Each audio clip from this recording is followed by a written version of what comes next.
I don't know a lot for certainty, but one thing I do think I know for sure. I love Christmas, and I think most of us probably do. I won't go so far as to say it's the favorite day of the year, but it sure brings about incredible memories and a sense of longing, sense of closeness to one another. Just a time of year when we really do feel that goodwill towards all, even though we know that it's like everything else in life, sometimes short-lived. I think the reason why I love it so much is because I grew up in a fairly, I would say, poor home in Mississippi. I mean, we didn't really have a lot. We had enough on the table. But my father saw this as the most incredibly magical time of the year. He put away money for 12 months so that he'd have enough to go and get things that we wanted for Christmas. And there were 5 boys that I remember most vividly because I was the third of the 5. So right smack in the middle, I could remember every year the piles of goodies that we would wake up to on Christmas morning.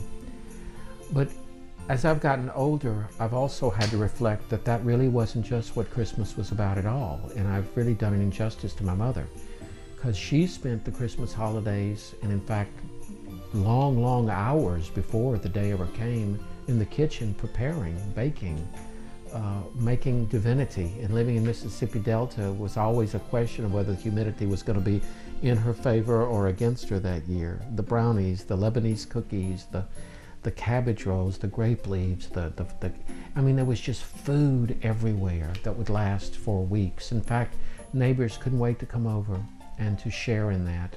And it was my mother's gift. It's what she thrived on, being able to take that time to spend, so that when Christmas came, she would collapse. We never thought at the time there was anything to that, but now I look back and see why she did, because she was literally exhausted from giving.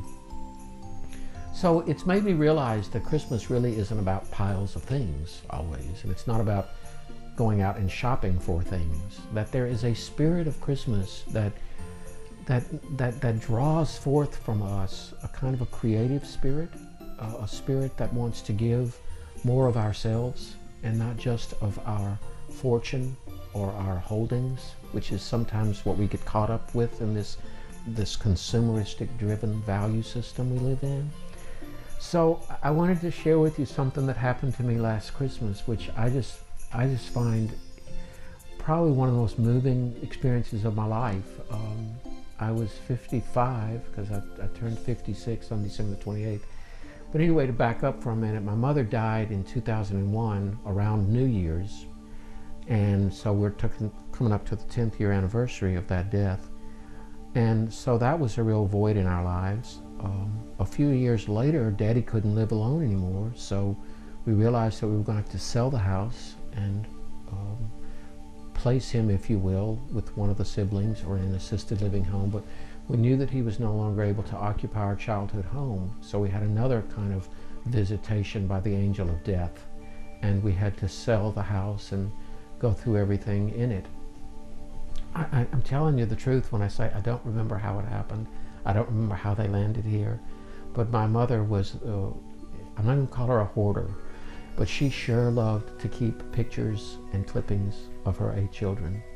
And she kept them all in albums out in the public for everybody to see. And then when the grandchildren came along, she started making those albums. One, it seemed like for everybody, but then they kind of got all hodgepodged and mismatched, and she became more aware that it was about her children and her grandchildren than it was about having it all separated. So for some reason, after the house sold, I was left with all the albums. I don't know how they got back into my closet back here. It's the truth. I just know that for probably 5 years, these 20 or so albums of clippings and pictures of our lives was sitting back in that closet.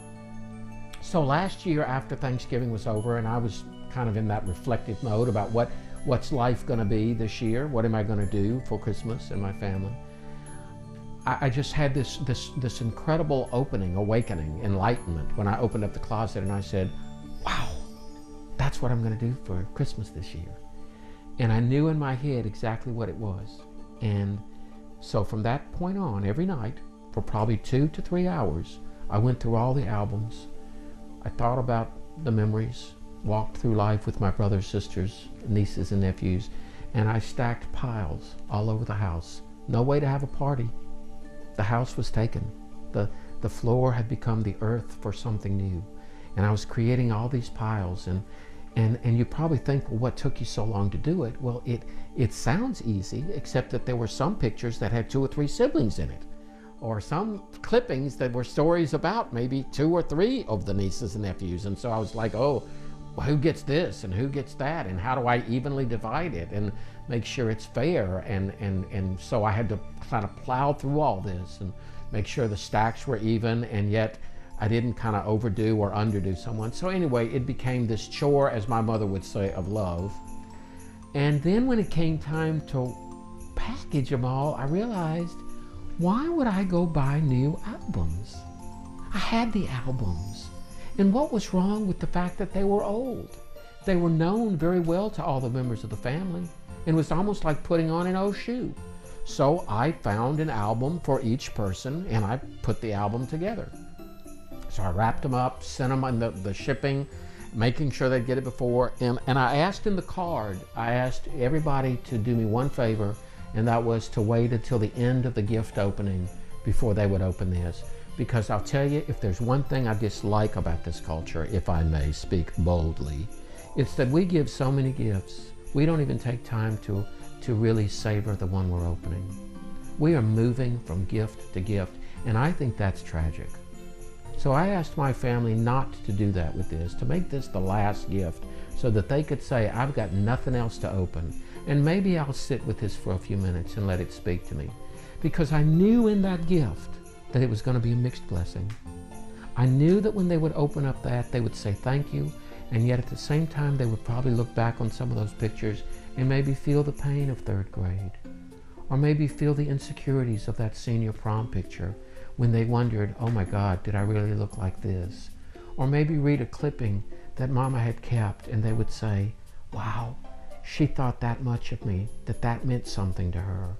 And it'll stop us in our tracks and give us pause to wonder, not only that it was their life before them, but that it was my mother's spirit with them, that somehow she was still alive in that gift. And I wanted them to explore again that relationship that she had, because so often we don't even realize what our mom and dads think are important until they're long gone, and we say, wow, that meant something to her. And they really did to my mother. And so I gave it to them, and I got calls from everyone with just incredible joy and gratitude. And I mean, I know this is not about me, but I can't tell you how much fulfillment I got from putting my life into that gift. And so, in case you're wondering about my stack, I didn't do mine. I said I would wait and do mine next year. That would be my gift to me. Because, you know, we don't always have to give the same person or the same gift or the same stuff year after year. We can make each Christmas special. So this year, I'm going to pull out all the stuff of my life, and I'm going to sit and I'm going to reminisce on my life and on the life that my mother gave me 57 years ago, soon to be.